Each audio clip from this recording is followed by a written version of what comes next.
Right, we good? That's good to go. Okay. First, let me just say congratulations for getting a star in your hometown of Birmingham. It means more to me than 99% of all the other stuff we've got, you know, because it's home. It's where I come from. There's been so much come out of this city. I just want to say I'm really proud to be a Brummie, and I'm proud to say I'm from Birmingham. Yeah! So this is just, thanks very much for this, and it'll go in a good place. Thank you very much.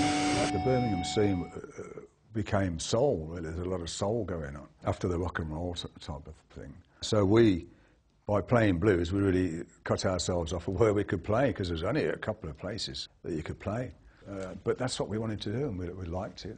Certainly in them days, it was bloody tough. If you wasn't in a gang, you had to, and we became musicians, you know.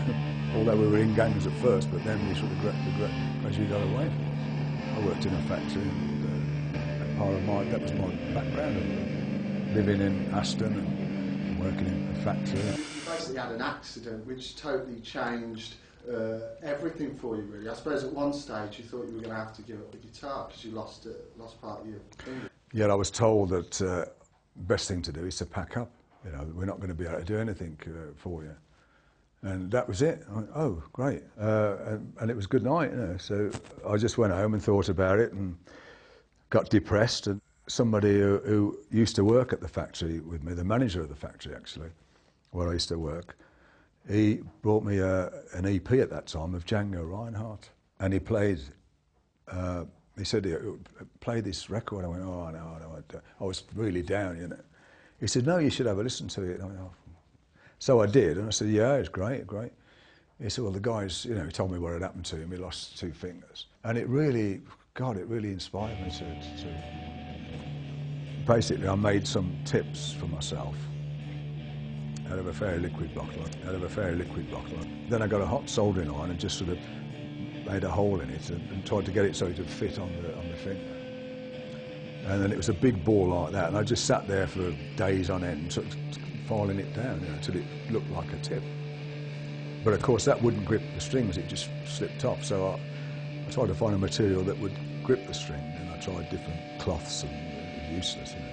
And I came up with some leather.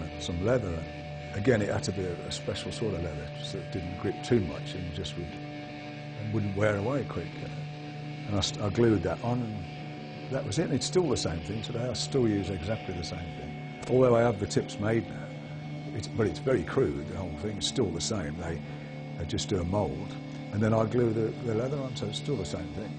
Well, I had to try and come up with some way that I could play comfortable for me. And in them days, the strings were too thick for me for a start, after I'd done this, because they used to hurt. I used banjo strings. The first 2 or 3 were banjo strings. And then the thicker ones, I dropped a regular set down, so 6 string, I'd use a 5th string as the 6th. So they become lighter. Having this kind of down-tuned sound, the style you built up, the blues and bending the strings, and then creating evil kind of, I suppose, riffs, you know, that's the main point. And now, just that whole culmination to create something which now has gone on to influence so many people, so many bands.